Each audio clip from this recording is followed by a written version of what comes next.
Hey, everybody, we're back here again with Paul Craig Roberts, an expert on international affairs for decades, a former member of the Reagan administration.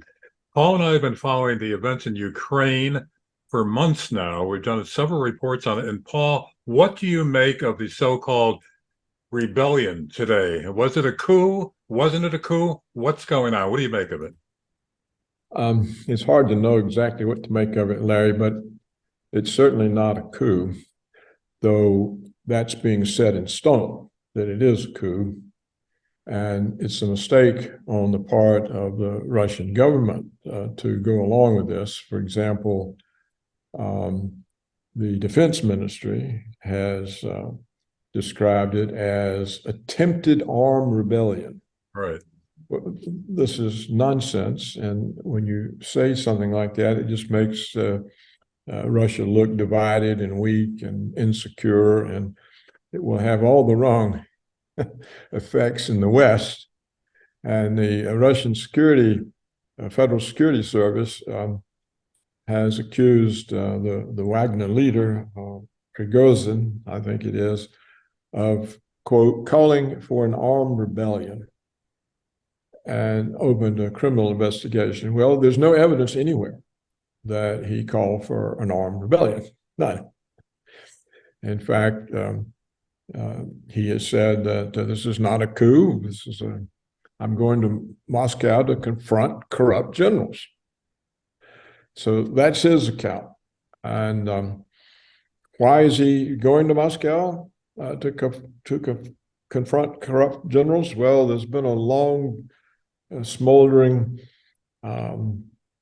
disagreement between the Wagner Group, which is the main fighting force Russia has in Ukraine, not the Russian army. But there's been a lot of bad feeling between the leader of the Wagner Group and the generals.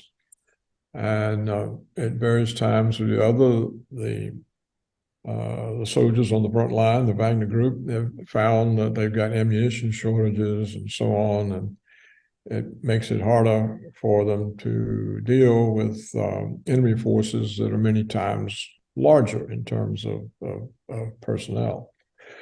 And what provoked this alleged coup, or what's being set in stone as a coup, non-coup, set in stone as a coup, what provoked it is that Prigozhin, the Wagner Group leader, believes that one of the camps of his soldiers was struck by missiles from the rear, not from the front.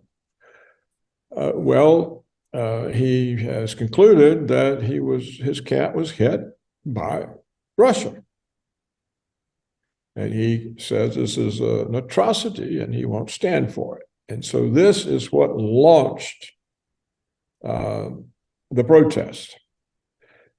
It doesn't seem to have amounted to much, the protest. There's no evidence that he pulled any troops out of the front lines.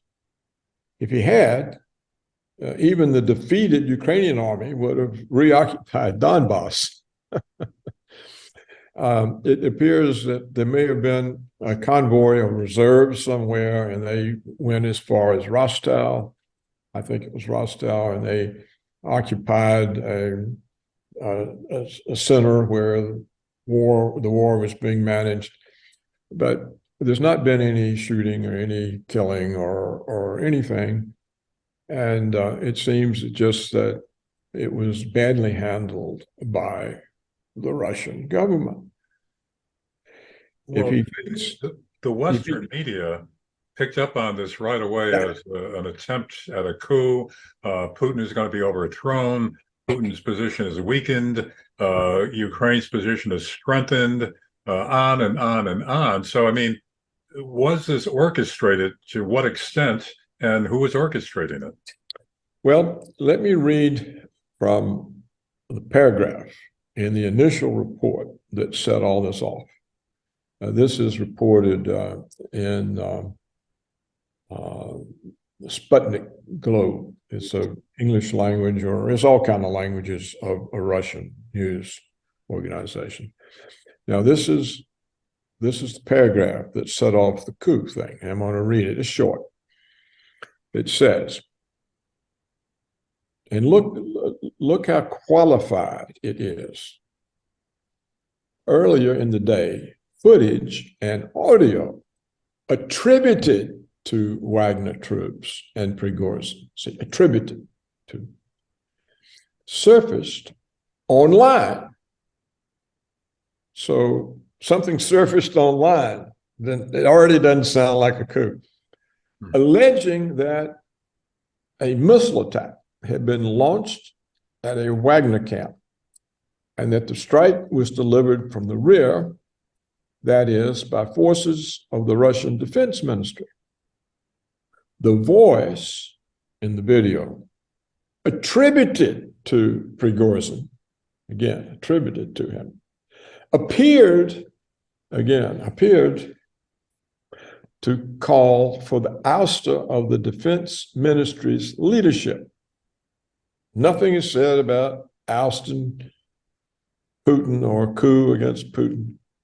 The footage and audio were immediately jumped on by Ukrainian and U.S. state-funded media outlets, which is what you said, which have been reporting heavily on Prigozhin's criticism of Russian generals in recent weeks. Well, that is not any evidence of a coup. It's, at best, it's evidence that somebody, they don't know who, it's attributed, that appeared to be, has said that an encampment of Wagner troops was hit by a missile from the rear. That's the evidence of the coup. There's no other evidence of a coup. And so you're asking, is this a setup? Well, it could be. It could be, you see, there's bad blood between the Russian military brass and the Wagner group because Prigozhin and his troops have refused to be under Russian command. He's the commander. They act on their own. They coordinate with Russian airstrikes or missile strikes, but clearly Prigozhin doesn't have a good opinion of the Russian generals. And as it is his troops that are doing all the fighting, not the Russian army. He has kept it independent. And so I suspect that the generals in the Russian army, the brass, they probably would like to be rid of him. And we know that generals are always conspiring against one another, especially in wartime.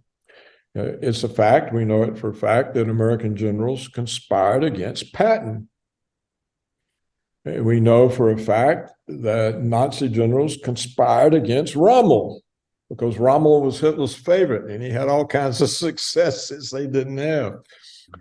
And we know for a fact that the main reason the Union Army won the so-called Civil War in the United States was that the Confederate General Hood conspired against the Confederate General Johnson and got him removed from command. And that was what let Sherman take Atlanta. So there are endless examples of generals conspiring against one another, even at the most critical points during a war. Yeah. So I can't rule out. I mean, what we need is some real objective investigation. Did a missile hit a camp? Were people killed by it? If so, where did the missile come from? It possibly could have been a Ukrainian drone because they have been violating successfully Russian airspace. It could have come in and turned around and shot from the rear. this implies the CIA. They said, hey, we know what we're going to do. Look at all the bad blood between the Wagner commander, which is the main enemy we face, and the Ministry of Defense in Russia. Let's really stir it up. So, yeah, that could have happened, or the Russians themselves may have done it. Because what will Putin know? He won't know anything except what the Russian generals tell him. That's all he's going to know. So the generals could have done this in order to get Putin to dump the leader of the Wagner's, Prigozhin. Yeah. So, Paul, but within a few hours after the story broke, it was already being reported that Prigozhin was turning around and marching back, and there wasn't going to be any attempt at a coup. But no matter whether it was real or not, to what degree or not, does this in its wake weaken Putin? Because now it appears that there's been a rebellion in the ranks. He can't control it. Things are deteriorating further. So does it weaken Putin's position? And is that the real goal? Yeah. I can't say what the effect is with inside Russia. If it weakens him inside Russia, it's going to be very bad for Russia. But in the West, yeah, it weakens him, because it gives the neoconservatives exactly what they need, exactly at this point in time. At this point in time, the vaunted Ukrainian counteroffensive is in total ruins. It achieved nothing but massive loss of life and tanks and all of that. And the vaunted Leopard tanks and Bradley fighting vehicles just litter the field. They don't think they ever got a shot off. And so the whole West was rethinking, do we really want to continue this? And even Biden was getting wishes. So all of a sudden, now the neocons can say, see, we told you, Russia's a paper tiger. There's rebellion in the ranks. We can win this. So that's the message that's the neocons are putting out everywhere. See, we told you, we can win this. So what this means is there are going to be more provocations from Washington and NATO against Russia. The provocations are going to worsen now because the neocons are convincing that, see, there's nothing to Putin. He can't even control his own military. Most people don't understand that there's really no Russian army in this fight. It's the Wagner group.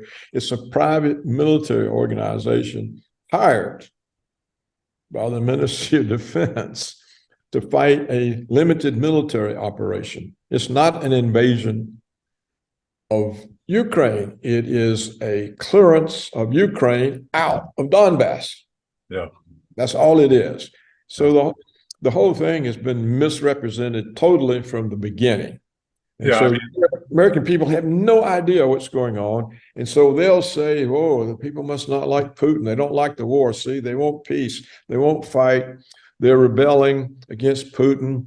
And then the idiots in the Russian foreign ministry ratify that view by calling it an attempted armed rebellion. Yeah.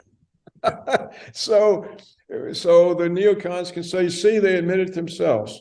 Well, Paul, you're saying that, this can easily lead now to other provocations, provoking the bear more and more, which you've been saying now since the war began, that this could escalate into a nuclear war because we keep pushing and pushing, provoking and provoking, and eventually, if Putin's up against the wall, he might do something rash, which in turn would make us do something rash, escalation into a nuclear conflict, correct? Yeah, I think that's exactly my position since February of 2022, when this began. So the real question is, where is the Russian army? Why is Putin fighting a conflict with a private mercenary army.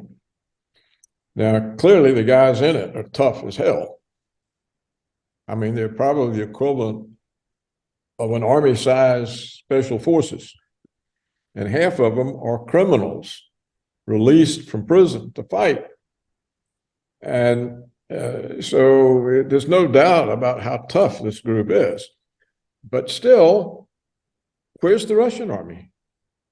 Well, the assumption in the West has been for years that Russia has a massive army. So you're saying that that may not exist, or I'm beginning to wonder.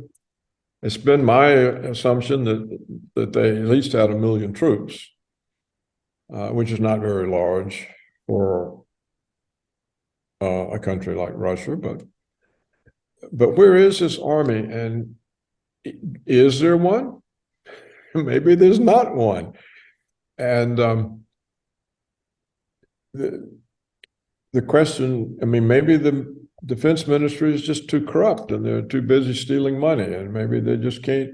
I don't know. I'm not saying that's the case, but I'm beginning to wonder, where is this Russian army? How in the world is Ukraine a non-entity? Got the idea of conducting a counteroffensive against Russia if there's a Russian army. It can't be done. It's like, it's kind of like taking a high school baseball team and putting them up against the New York Yankees. It's just not going to go anywhere. So I think the situation we face, and I'm addressing your question, Putin is probably surrounded by people who are worried about the sanctions, worried about the ruble, the trade deficit. Don't spend any money, save the money, we're in trouble. He's got that central bank woman who I think is a nutcase. No telling what she's telling him. He may not have an army, but he does have extensive nuclear weapons, and they are levels above anything we got. They fly at hypersonic speeds. They randomly change course. There's no way anybody can intercept them. And they arrive almost instantly. And they have fabulous air defenses that we don't even dream of. So it may be Putin feels like nobody can bother us. We'll blow them off the face of the earth, and they know it. And he may not have much of an army. I mean, that's entirely possible. And it's beginning to look like that, because you would think by now, see, that would also explain, Larry, the question that I keep asking. Why does he let this conflict go on and on and on? Because we watch, the longer it goes on, the more it widens. We've seen that. And now we have this instance, which clearly hurts Russia, hurts the image. All kinds of propaganda will be made out of it. The American people, the European people will never get the true story. They'll be convinced by the narrative that's already coming out that Putin is not even trusted by his army, and they tried to overthrow him and we can win. And that's all set in stone now. Well, why did that happen? Because he didn't bring this to an end. He could have brought this to an end in 1 week. Well, Paul, the big question is why. Now, I've assumed, and I think you have too, that it's because he didn't want to be painted so readily by the West as a butcher, as a monster. So he was going easy instead of really going in full force, which would have been effective. He was trying to do it in a more sanitized way, if I could use that term. And so that's why he held back. But you're saying in the long run, it caused more bloodshed, and still is. Yeah, it was a strategic blunder. I think he didn't want to be called an invader. This is why he stressed it's a limited military operation in Donbass. Donbass, yeah. It is not an invasion of Ukraine. Well, we haven't seen an invasion of Ukraine. All the fighting is in Donbass, which incidentally, now that Donbass has been reunited with Russia, all the fighting's on Russian territory. Hmm. Now occasionally he hits something somewhere else, but it's tit for tat. The Ukrainians tried to blow up the Crimean bridge. They sent drones across the border to attack Russian villages.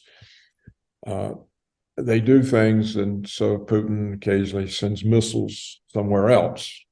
But it's not an invasion. They're not trying to take Ukraine. They're trying to get Ukrainians out of Donbass. Yeah, They've almost finished it, but it's taken 16 months, and it has widened the war, and it's now led to this.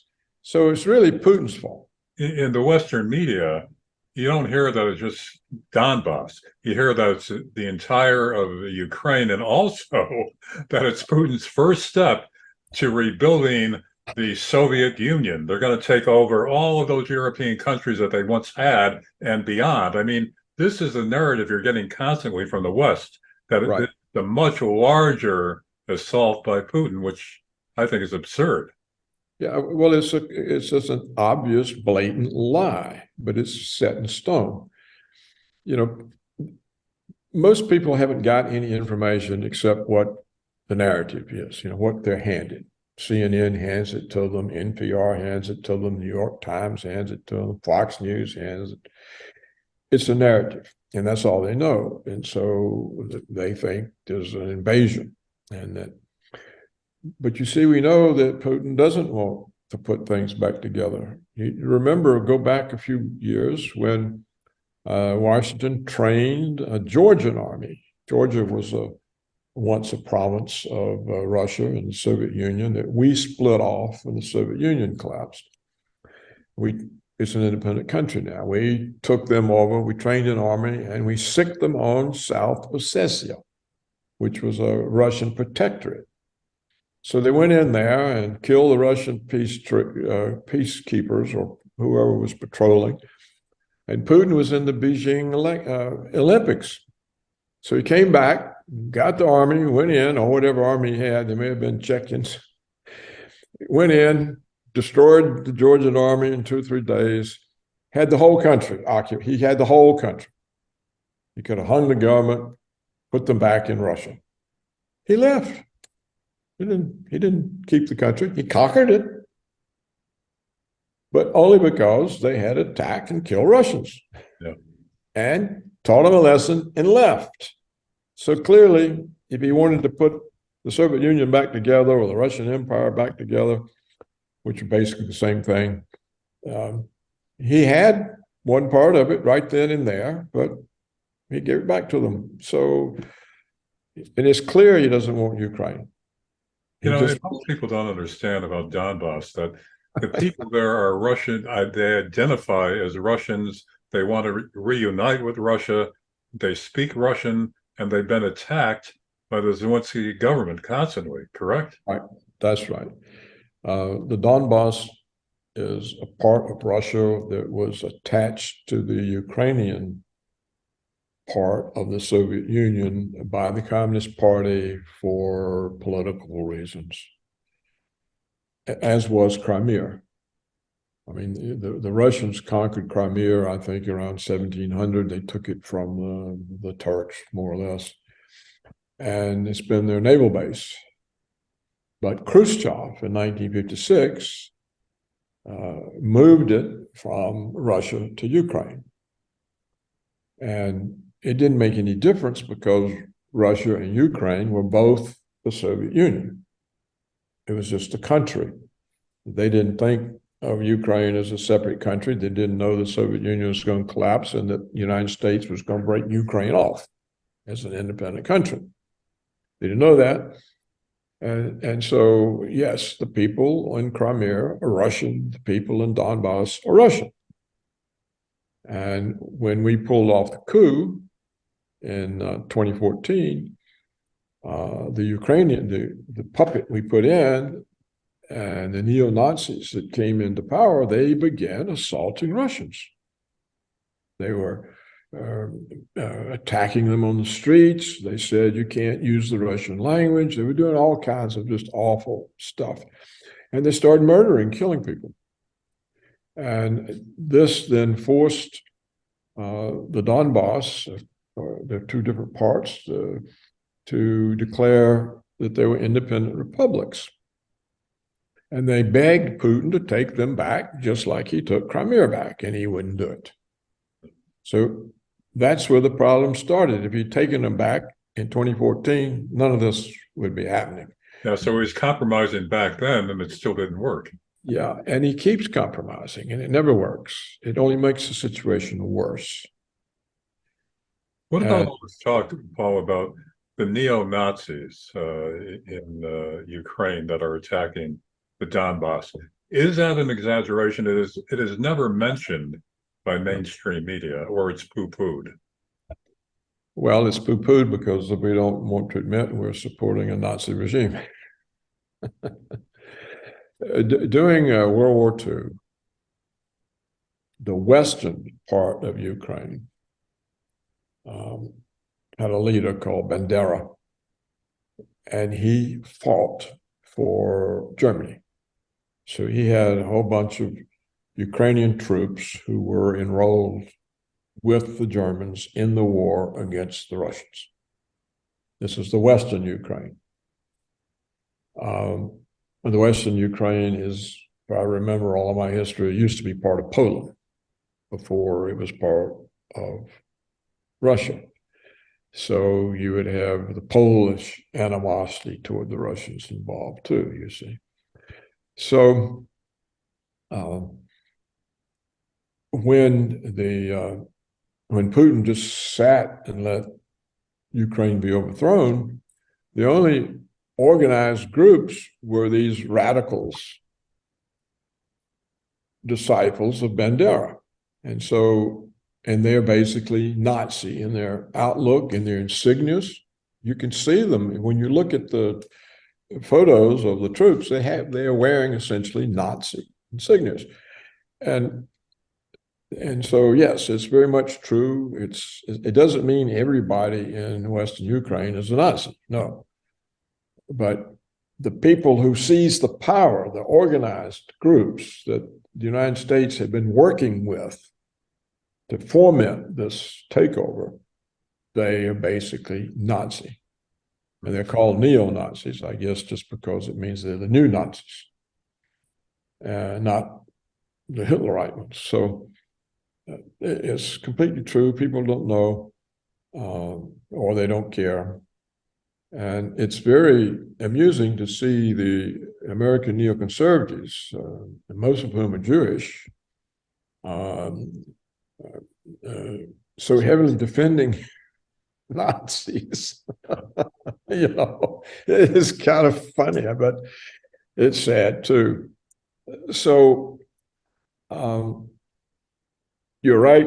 Putin did not want to be seen as an invader.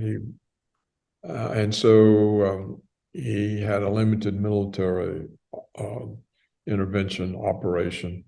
And it was a mistake because it has continued so long that everybody can get involved. And that's my grandson. And we see now the consequences.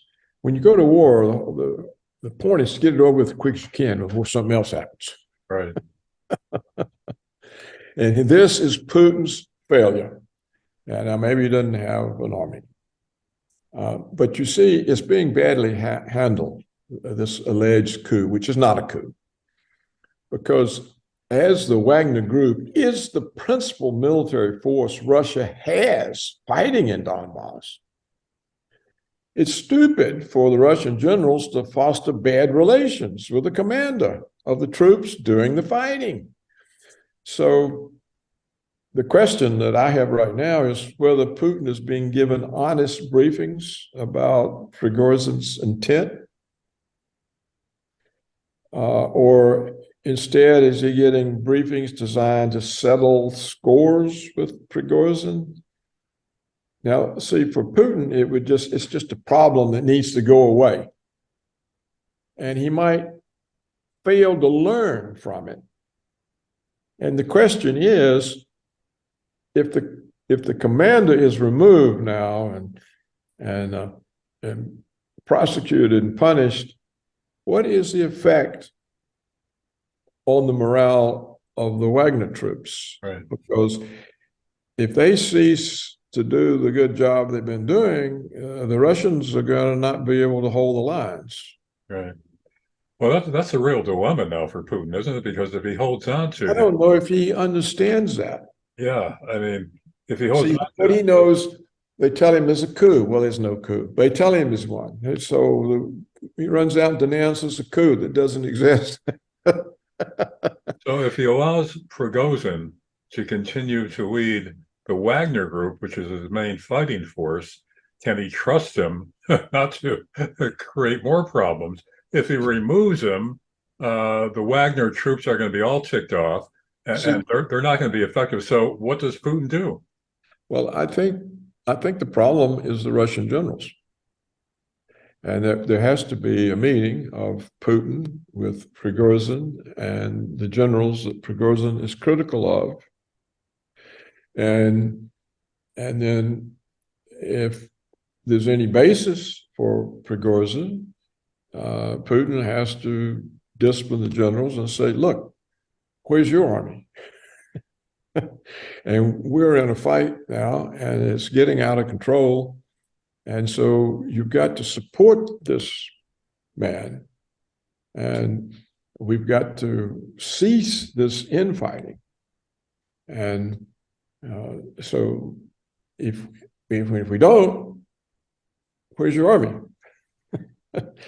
And Prigozhin has got to be reassured, and because I don't think he's protesting against Russia or against Putin. He has said he's protesting corrupt generals. Yeah.